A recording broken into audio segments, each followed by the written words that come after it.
Olá, bem-vindo ao episódio número 142 de Vida nos Trilhos. Meu caro Jefferson, você quer continuar triunfando? Vamos lá. Então, você que está nos ouvindo, essa é a continuação sobre a Lei do Triunfo. Falaremos de mais 8 leis fundamentais para o seu desenvolvimento pessoal e a última é a regra de ouro. Então, escute até o final. Meu nome é Edward Schmitz e Vida nos Trilhos é o podcast com a sua dose semanal de desenvolvimento pessoal e alta performance. Aqui eu e meu parceiro de podcast, o Jefferson Pérez, nós destrinchamos as técnicas tintim por tintim e os comportamentos que irão levar você rumo às suas metas e seus sonhos. Lembre-se, você é a média das 5 pessoas que você mais convive, então junte-se a esse time. E assim a gente vai começar a semana em velocidade máxima, rumo aos nossos sonhos.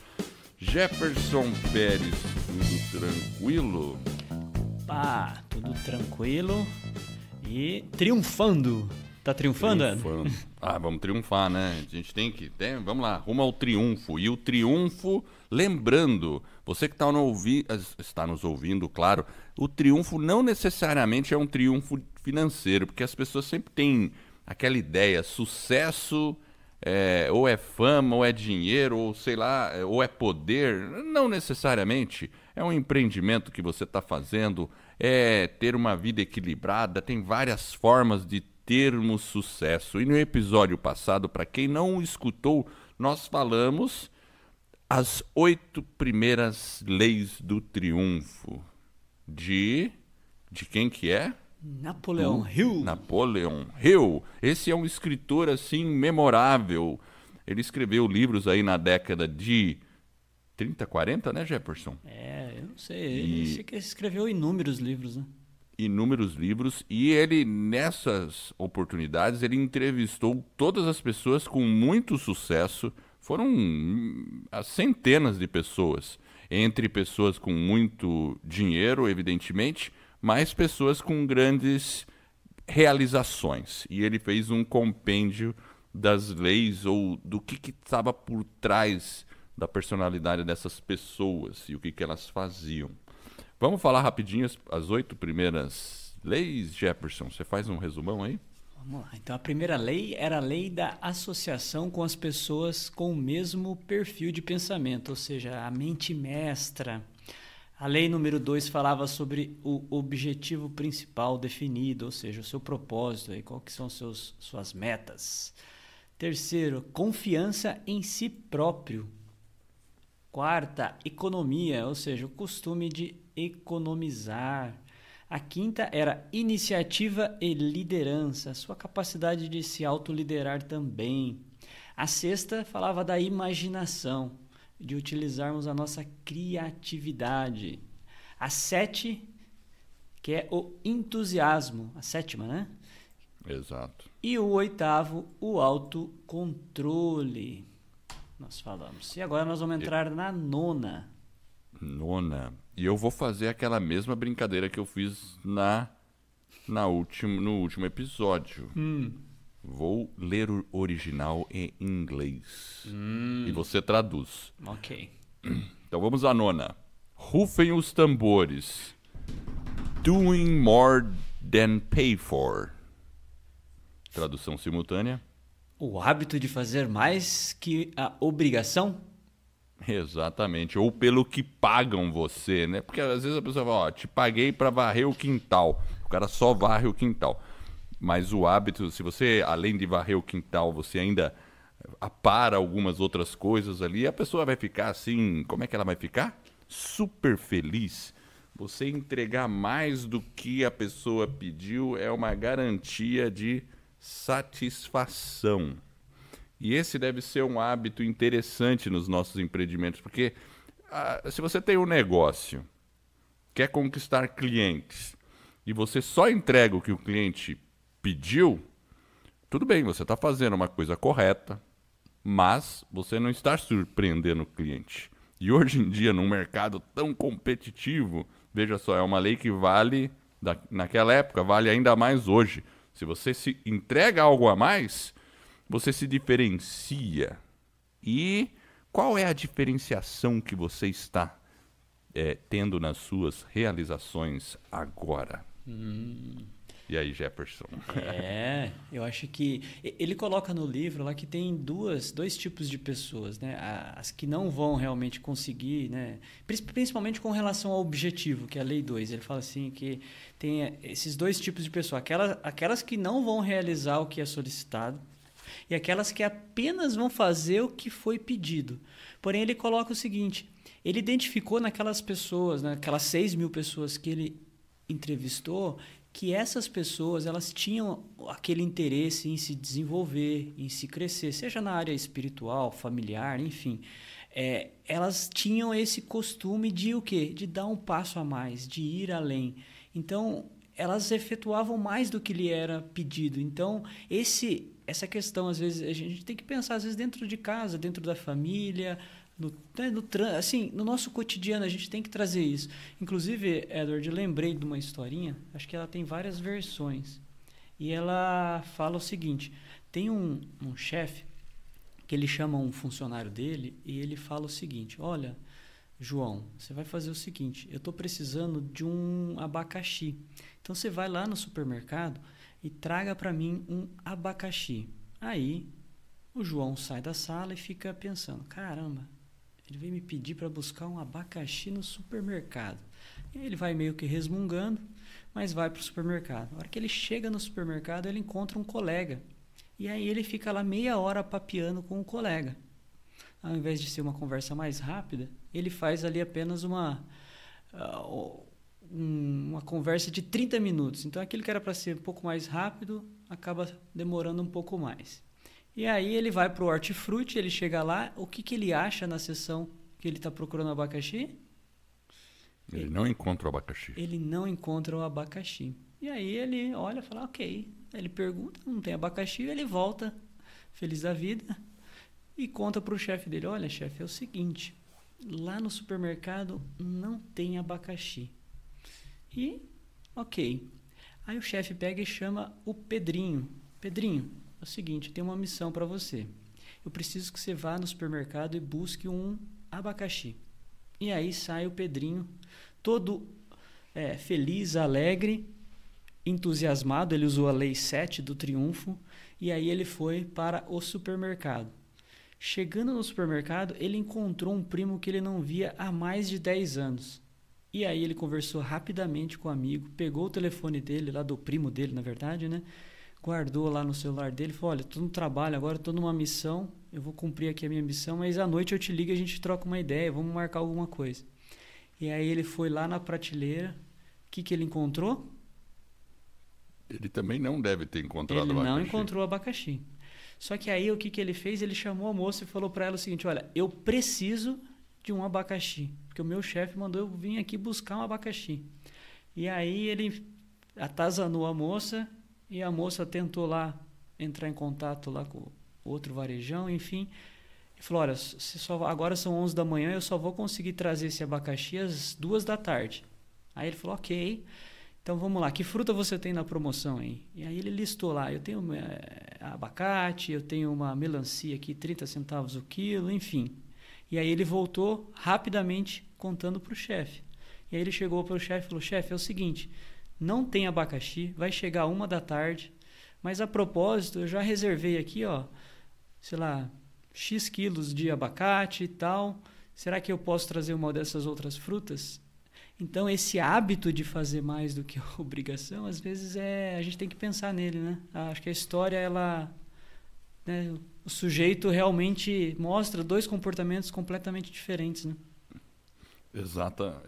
E a gente tem essa situação. A gente que também trabalha ou está envolvido com gestão de equipe, às vezes é meio frustrante. Você chega para a pessoa vai lá e te dá uma negativa em relação ao que você pediu. Daí você fala assim, tá, mas você chegou a perguntar isso? Aí a pessoa fica com aquela cara de pensando assim, não. Ah, então por favor, veja isso.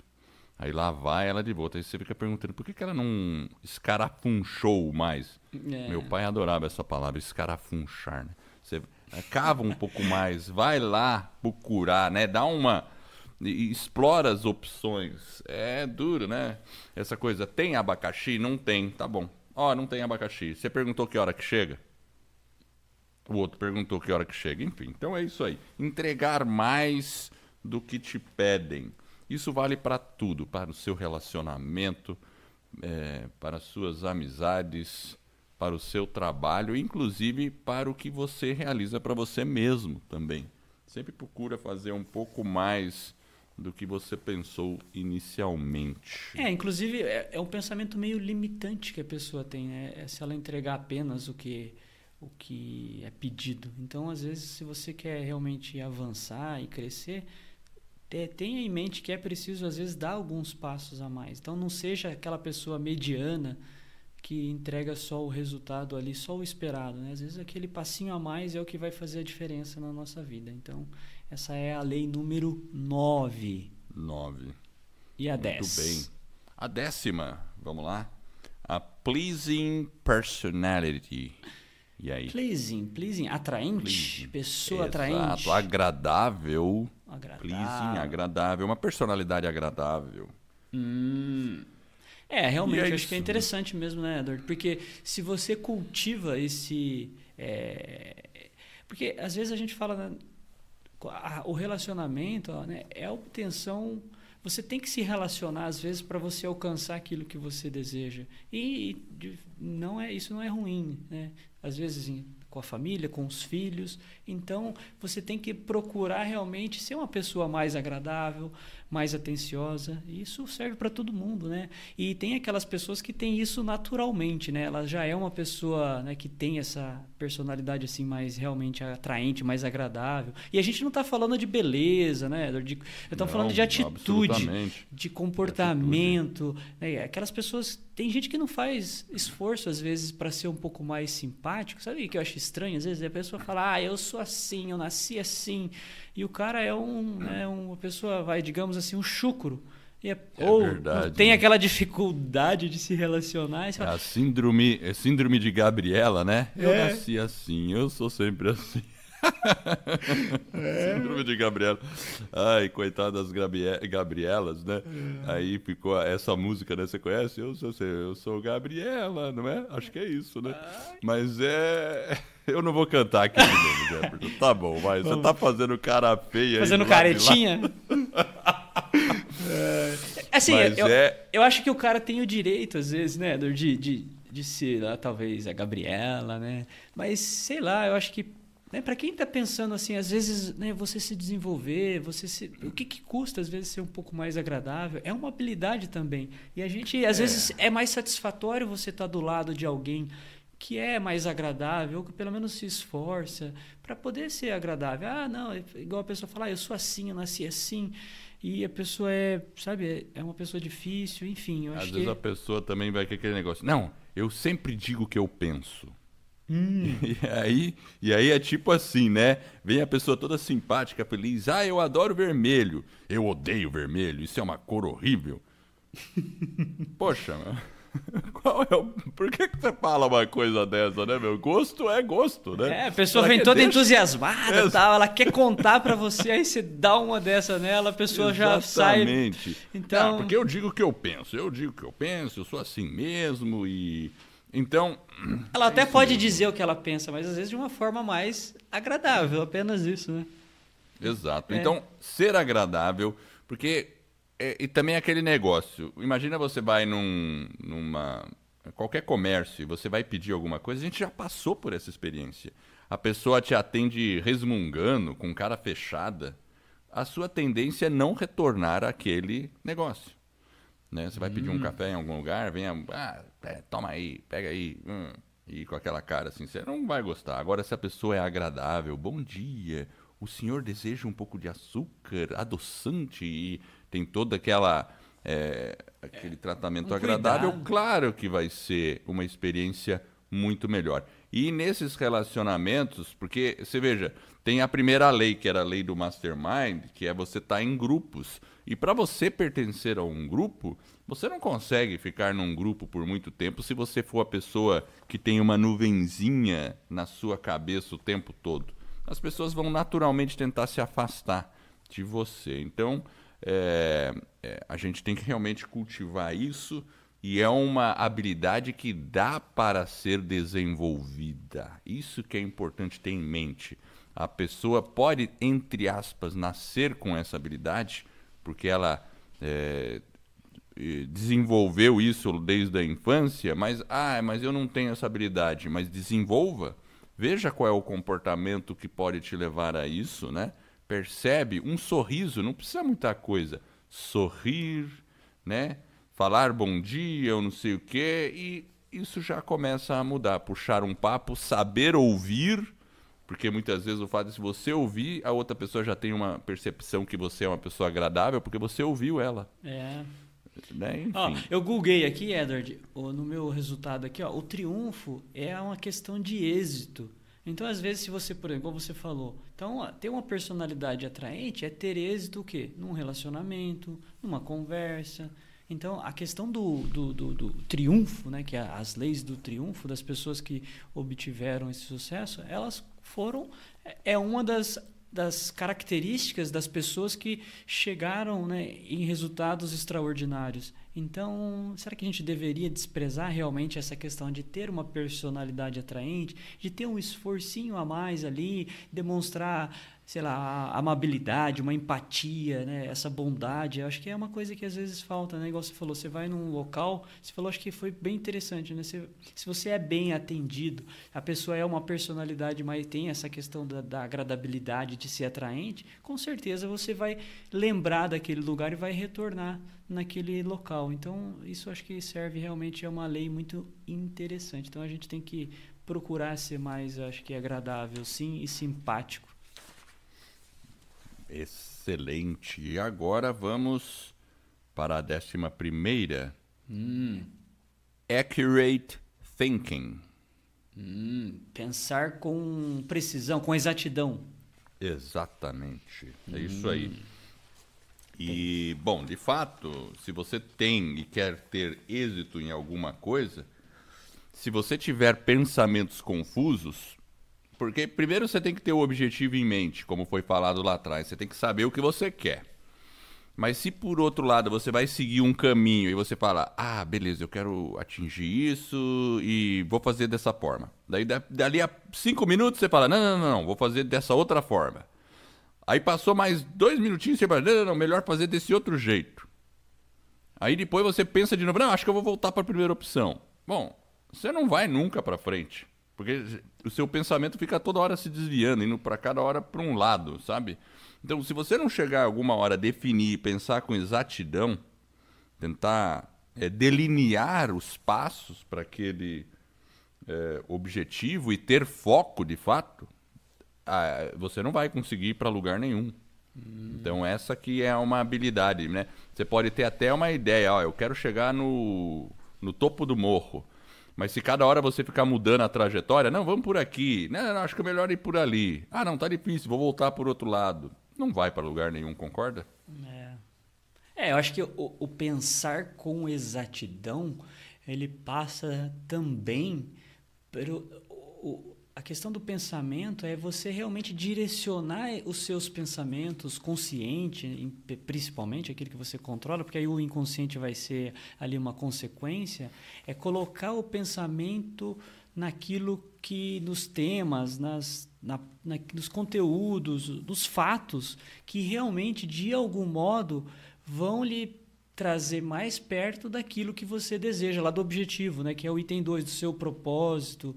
Então, às vezes, a gente tem que pensar, esse raciocínio, ele tem que ser com base nas informações, mas você tem que também procurar pensar com esse foco. Eu acho que o foco, né, no sentido daquilo que é importante, naquele contexto que você quer. Isso, com aquela clareza. De repente, você está querendo trabalhar, a gente falou, por exemplo...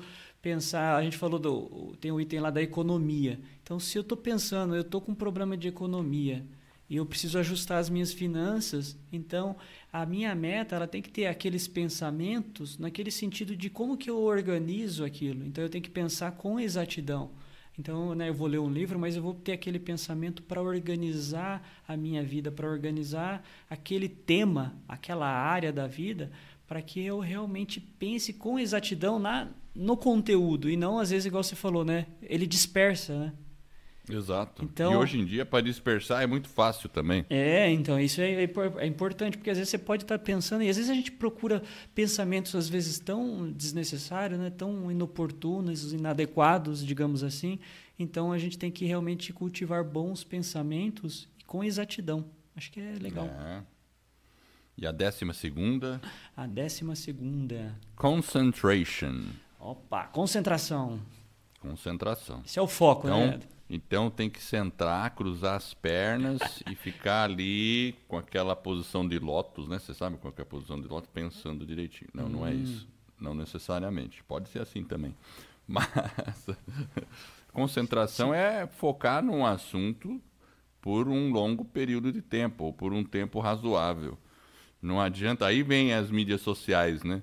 É deixar o WhatsApp desligado, é não ficar navegando na internet, realmente, você fala, eu preciso escrever um texto, então agora eu vou me concentrar nesse assunto, fecha a porta, encosta e foca naquilo lá, porque essa é uma habilidade que, veja bem, ele entrevistou, você falou, mais de 6.000 pessoas, então assim, todas essas pessoas demonstraram em certa extensão essa habilidade.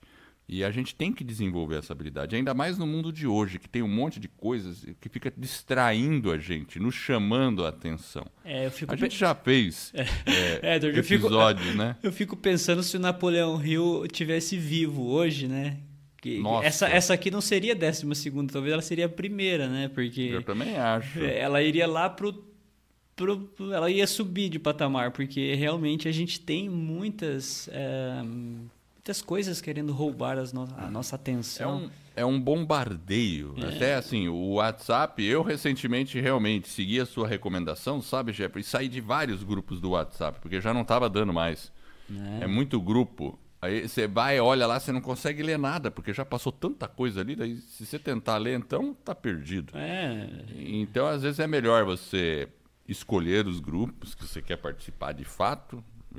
E também quando você precisa fazer um trabalho, põe no modo avião o celular e faça o seu trabalho. Não olhe para o celular, não fique observando pop-up do computador. A gente tem que ter essa habilidade. Então. Aquilo que eu falei, lá atrás a gente não tinha esses eletrônicos e essa já era uma habilidade que era notada como importante porque eles sofriam dessa falta de atenção, muitas vezes a questão da procrastinação. E hoje, com essas tecnologias multitarefa, a gente acaba...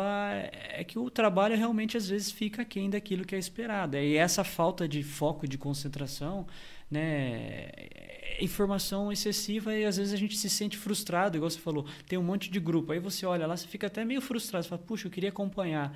Então, às vezes, a gente tem que se qualificar, a gente tem que pensar o seguinte, eu acho que a dica tem várias técnicas para você se concentrar, né, você fazer os sprints, né, enfim.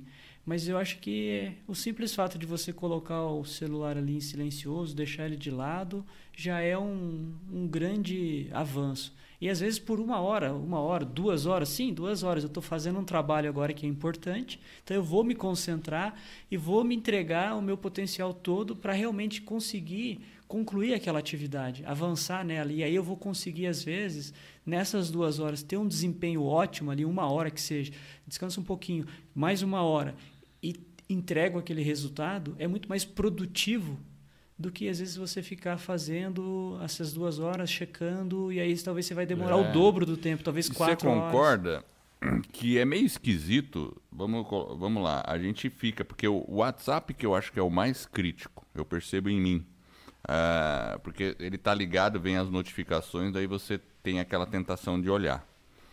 Aí você põe em modo avião, fecha, deixa lá. Passou meia hora, 1 hora, de repente, você percebe que você pega o celular num hábito inconsciente para, de repente, só verificar o que tem lá. Você já se pegou acontecendo isso? É inconsciente mesmo. É tão habitual. Tipo assim, você tá ali e de repente você pega para dar uma olhada. Passou um intervalo de 10 minutos, você fala, caramba, eu já tô tentando olhar aqui a mensagem.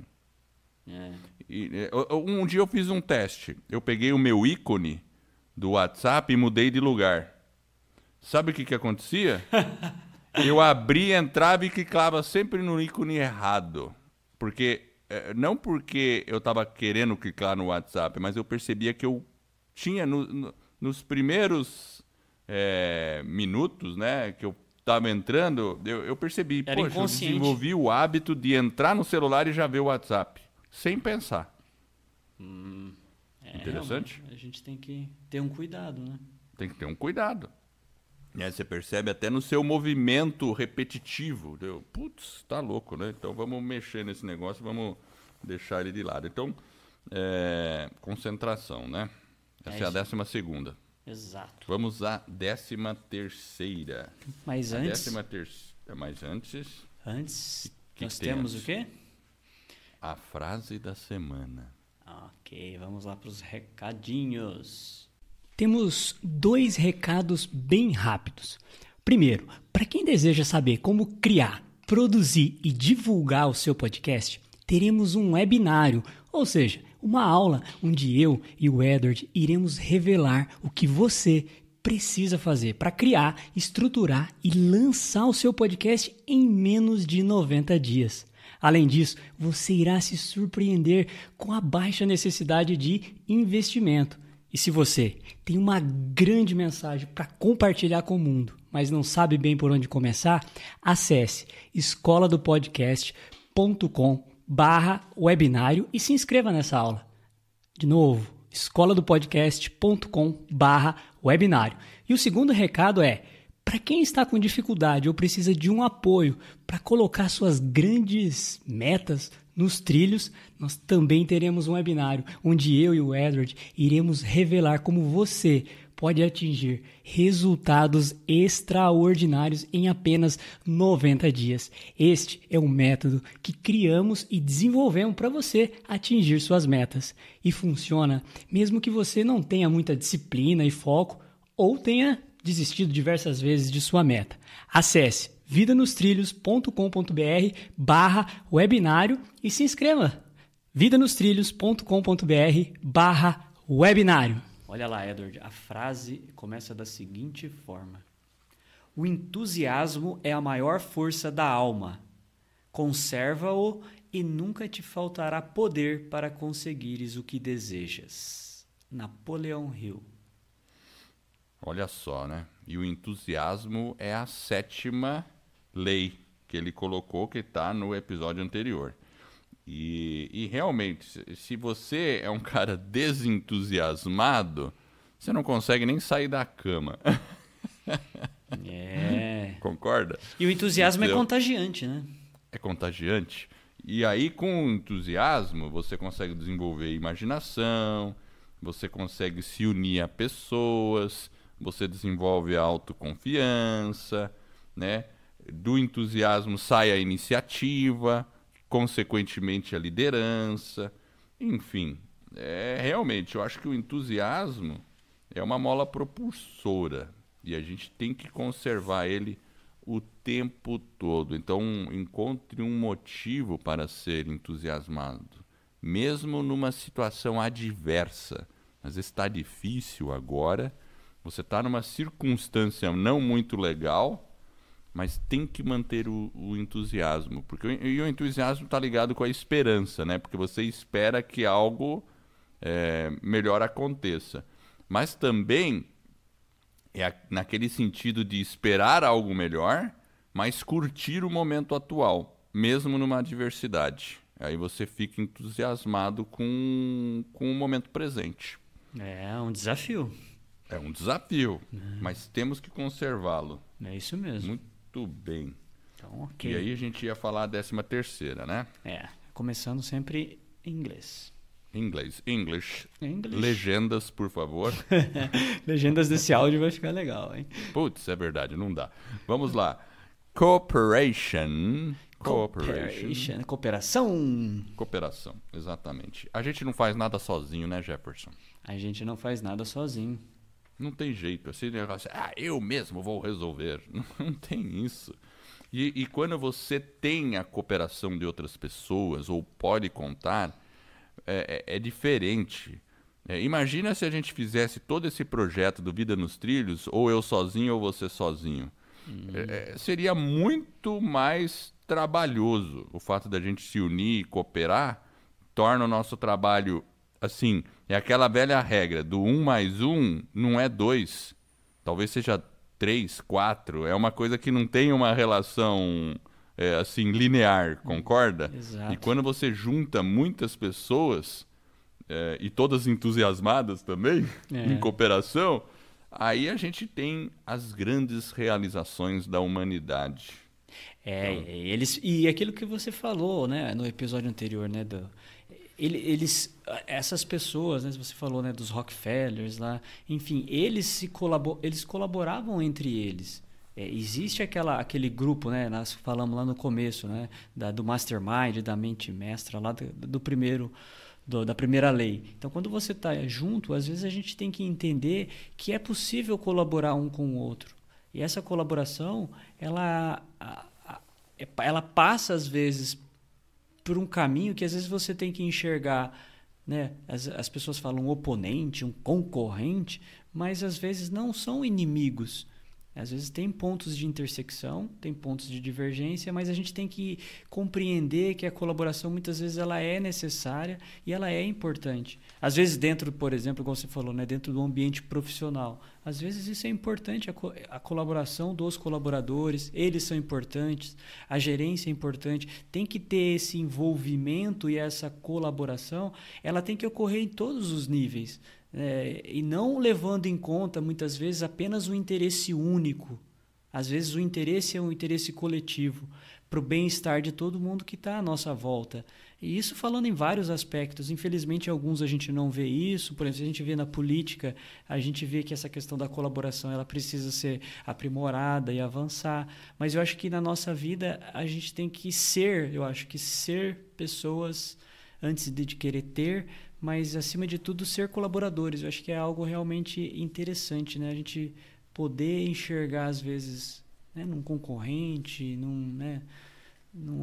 a pessoa fala um oponente, né? Eu acho que são palavras mais pesadas, mas eu acho que faz parte do contexto. A gente tem que se colaborar entre si. Óbvio que a gente tem interesses, muitas vezes, diferentes, que tem que ser preservados, e isso é legítimo, mas eu acho que é possível que ocorra mais colaboração. Você não acha, Edward?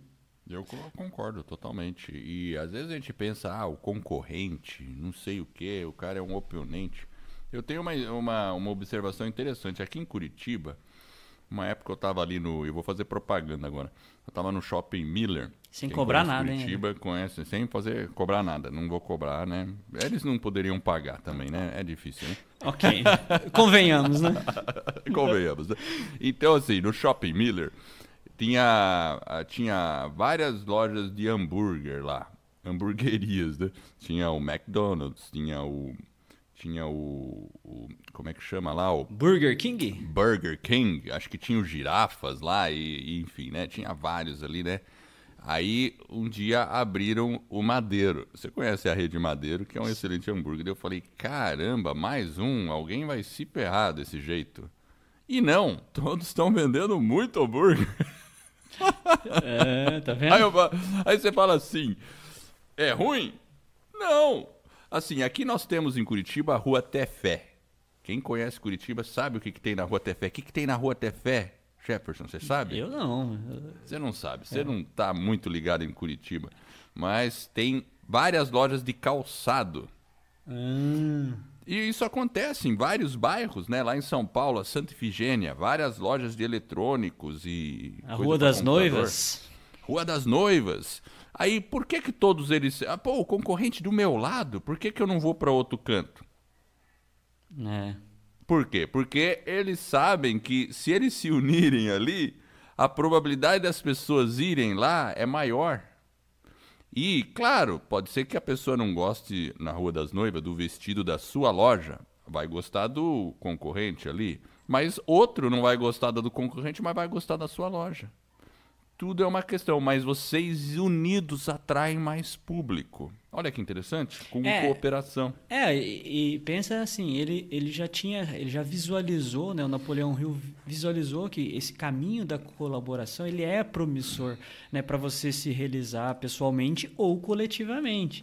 E você enxergar muitas vezes o seu concorrente, como queira, né, como um outro participante que faz parte do seu nicho e não como um inimigo apenas. Então ele é mais um participante e tem espaço para todo mundo, como você disse.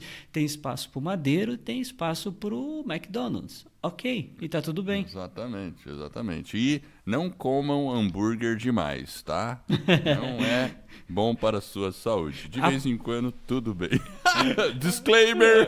Agora após a propaganda, então vamos à utilidade pública. Utilidade pública. Enfim. Então vamos avançar para a 14ª. Profiting by failure. Profiting, o fracasso... Olha só. Lucrar com o fracasso. Na verdade, beneficiar com o fracasso. Porque a 14ª fala do fracasso, certo? Certo. E aí vem a nossa... Quando a gente entrevista, o que a gente pergunta para o entrevistado? Qual foi a sua descarrilada predileta? É um fracasso, né? É um fracasso que depois pode ter se tornado um benefício. Fazer de um limão azedo uma limonada... Não coloque açúcar, porque também não é muito bom açúcar. Tá demais. Hoje você tá animadinho, hein, Edward? Mas eu acho que assim, acho que a lição, né, do fracasso, ela é realmente muito simples. É que às vezes a gente gosta de complicar. E que o Napoleão Hill, ele encontrou alguma coisa que é a seguinte: as pessoas que alcançaram grandes conquistas, né, dentro daquelas pessoas que ele entrevistou, elas passaram por desafios, enfrentaram obstáculos e tá tudo bem, né? E tá ok, faz parte do jogo, mas a gente tem que entender que aquela frustração, né, a gente tem que ela tem que ser encarada como talvez um combustível, ela tem que servir de inspiração. E eu acho que acima de tudo, o Tony Robbins fala muito isso, que ela tem que servir como um aprendizado. Então, se a gente aprende com aquele erro, com aquela falha, com aquele problema, e você usa ele para se inspirar, é claro que você também tem que evoluir, não cometer os mesmos erros, talvez numa velocidade maior, mas eu acho que a gente poderia até inverter, ao invés de falar o fracasso, né, a fórmula do sucesso, né? Não tem como você fracassar. São formas que você foi executando e você percebeu que não era a maneira correta de chegar no resultado que você queria. Ou alguma coisa nesse sentido. Verdade. Tem aquele corredor lá, como é que chama? O Usain Bolt. Bolt. Bolt. Né? Ele, quando criancinha, tomava um monte de tombo para andar, sabia? Inclusive o Tony Robbins usa essa analogia. Né? Ele usa da criança. Exatamente. Eu puxei essa analogia porque eu sei que ele usa essa analogia. Porque todos nós, quando criança, a gente, para aprender a andar, teve que cair. E não tem nenhum pai que não sabe isso. Ele vai cair, a criança vai cair. Ela não tem jeito. não adianta você pegar a sua criança e ficar treinando. Claro, você ajuda, mas vai ter um momento que você solta os bracinhos, ela vai e cai. Aí você levanta ela de novo. E tá quando ela tá correndo, e você já viu aquela situação da criança correndinha, ela toma um tombo e ela começa a chorar. Quem nunca viu o filho chorar porque tomou um tombo? Acho que a maioria das pessoas. Eu já caí porque eu já me esfolei no chão e é isso mesmo. A gente foi feito para aprender dessa forma. E depois você pode, como o Bolt, vencer uma Olimpíada em 100 metros rasos correndo e não cair. É isso mesmo. Porque eu acho que assim, dentro do fracasso, quando a gente olha para o fracasso, eu fracassei, eu fiz isso, eu fiz aquilo, a gente se sente frustrado, triste, né, magoado. A gente ninguém planeja. Você planeja fracassar, Edward? Você fala, não, vou fazer um planejamento aqui que eu quero me sabotar, vou fazer para fazer errado. Ninguém faz isso, né? Eu acho que é meio óbvio, mas o que eu acho que às vezes que a gente fica, né, faz parte, a gente fica frustrado, mas a gente esquece dessa simplicidade que é o seguinte, beleza, errou, você encontrou mais alguma forma de não fazer, ajusta o que precisa ser ajustado, né, avalie os erros, continue trabalhando que você vai chegar lá. Eu acho que é uma questão aí de... Nós até falamos no episódio anterior, você falou do Thomas Edison. Exato. Quando ele foi aprimorar lá a questão da lâmpada. Né, ele fala, né, eu encontrei 1000 formas de não fazer uma lâmpada. Né? Exatamente. Então, eu não fracassei, ele fala bem claramente, né? Eu não fracassei, encontrei formas de não fazer. Ponto. Olha que olhar diferente. Até achar uma forma de fazer. Exato. É isso mesmo. Então, acho que é isso aí. Muito bem, vamos à 15ª, é isso? É isso mesmo. Tolerância. Eu acho que é um complemento da anterior, né, Edward? Se a gente exercitar um pouquinho, talvez, da tolerância, talvez a gente possa encarar o fracasso, né, como um aprendizado realmente. Então, eu acho que essa questão da gente fazer uma assimilação das falhas, né, talvez nós temos os nossos limites. Então, e outras pessoas também têm os seus limites, né, as suas limitações. E não podemos ter tudo sob controle. Exato. Não tem como, a gente não controla tudo, às vezes a gente quer controlar, quer que tudo dê certo, não sei o quê, e às vezes não vai dar certo, às vezes vai alguma coisa dar errado, você tem que tolerar e seguir em frente, você não vai conseguir controlar tudo. Eu acho que é essa aí mesmo, funciona como um excelente complemento da anterior. Eu acho que é realmente... E às vezes a gente quer ter o controle, né? A gente planeja tudo na nossa mente certinho, como que vai acontecer, ou como supostamente nós gostaríamos que fosse acontecer. Aí não sai como a gente gostaria e aí a gente fica frustrado. Então a gente tem que realmente desenvolver a tolerância, às vezes ter calma, né? Você vai acertar, vai errar, até que você atinja aquele objetivo que você gostaria. Então, quando você está, né, aí... na sua vida, vamos procurar exercitar a tolerância. E assim, eu acho que até, por exemplo, às vezes é difícil, por exemplo, você se pega, por exemplo, do lado de uma pessoa que é muito negativa, né? Ou o contrário, a pessoa, né, mais marrenta. E às vezes é mais difícil esse exercício da tolerância, né, Edward? É verdade, com certeza. Mas você também tem que ter tolerância em relação às pessoas. Exato, é isso claro, que você não precisa necessariamente ficar convivendo com a pessoa o tempo todo se você acha aquela pessoa insuportável, mas você pode, em certa medida, principalmente quando é uma pessoa muito próxima e você precisa realmente conviver, tolerar e seguir em frente. Também na questão dos relacionamentos é muito importante. E com, por exemplo, até num trabalho de equipe, pode ser uma pessoa da equipe fez alguma coisa que não está muito correto, tal, você tem que ter essa tolerância, explicar de novo, aceitar aquele fracasso, entre aspas, né, naquele momento, para que ela possa superar aquilo e depois desenvolver o trabalho como você quer. Né? Às vezes as pessoas são intolerantes, já queima o cara, já não, e nunca vai resolver o problema, não é assim. Então tem que ir avançando. Tem que ir com calma, tolerância. Muito bem. E a 16ª, The Golden Rule. A regra de ouro? A regra de ouro. Mas vamos deixar para o próximo episódio. Não, tô brincando. Vamos falar agora. Ai, meu Deus. Fazer aos outros aquilo que você quer que seja feito a você mesmo, não é isso? Fazer aquilo que você deseja que seja feito. É complicadinho, né, Edward? Não é complicadinho? Você acha? Eu acho bem complicado, eu acho, sim. Eu confesso que é uma lei meio filosófica, né?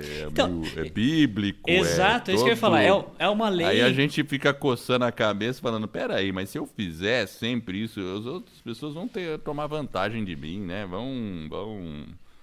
Eu vou ficar que nem um bobão aqui, né? Sei lá, né? Como é que vai ser, né? Porque pensa assim, ó, eu fico pensando às vezes nessa lei, eu fiquei realmente, né? Se eu fizer aos outros aquilo que eu quero que seja feito, né, para mim mesmo, cara, nós teríamos um mundo muito melhor. Nós teríamos uma sociedade muito mais avançada.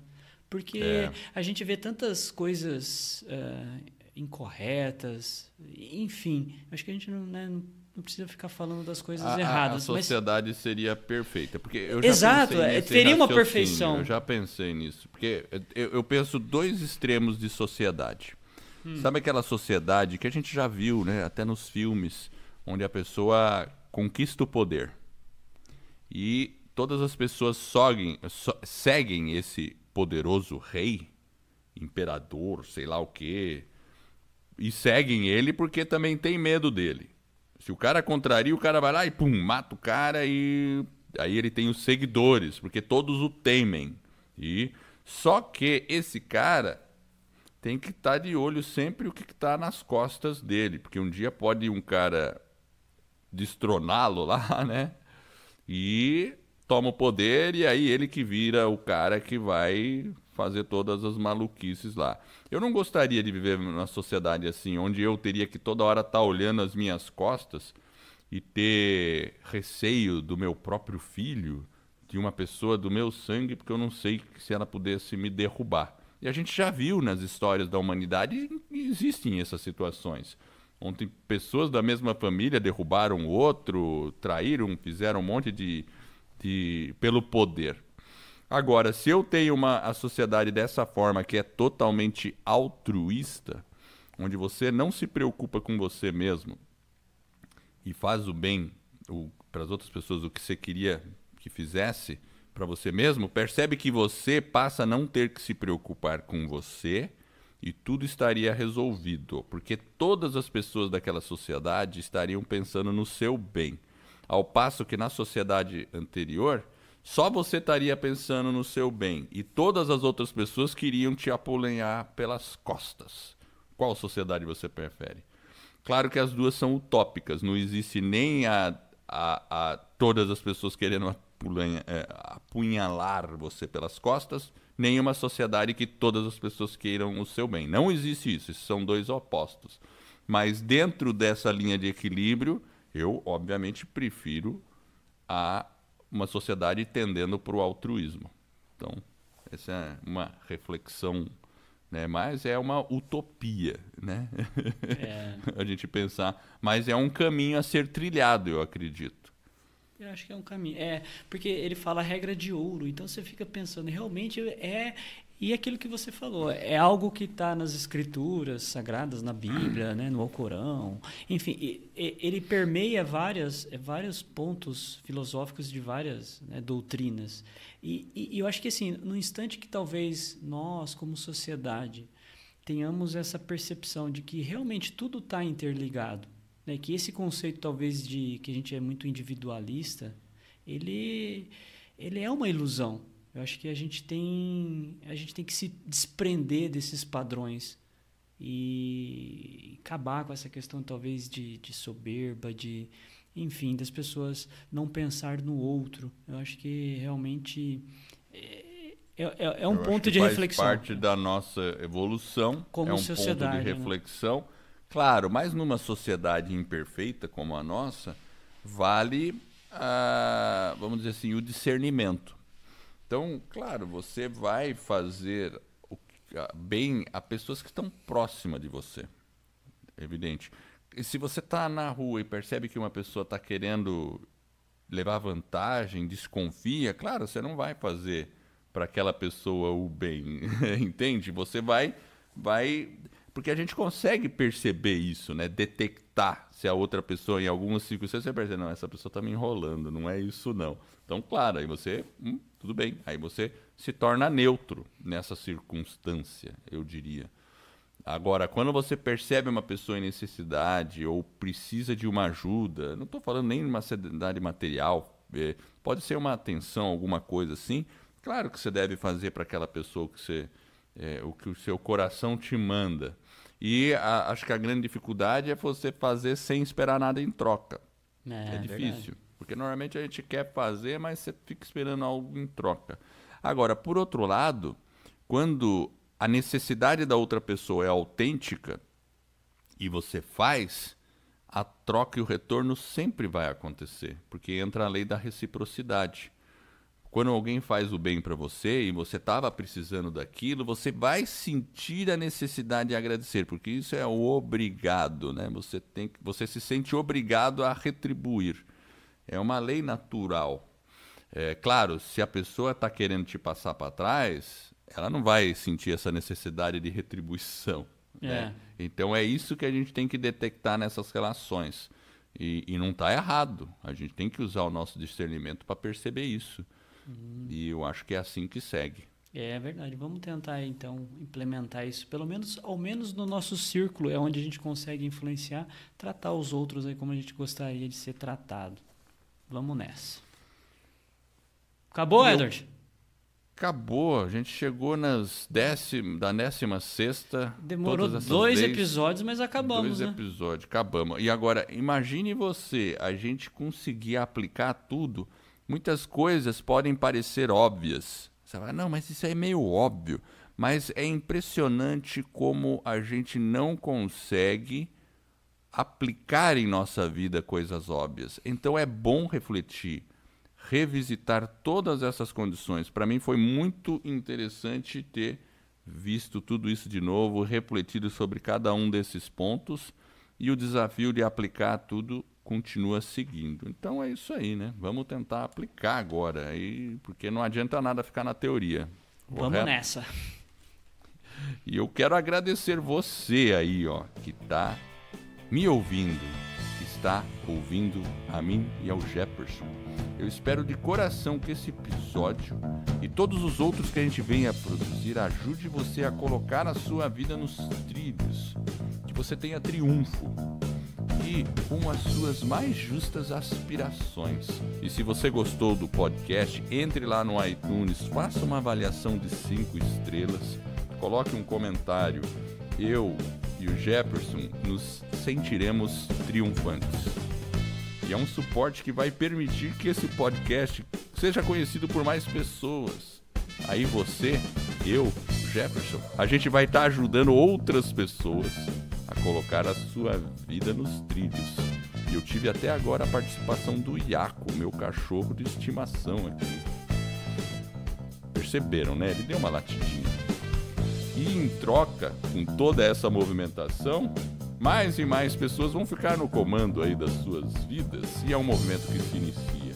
Então fique ligado nos próximos episódios, Iaco se manifestando, e acesse lá vidanostrilhos.com.br. Eu agradeço a audiência e por essa jornada que está apenas no começo. E o Iaco também fez questão de dar um bye-bye para vocês. Vida nos trilhos, você no comando da sua vida.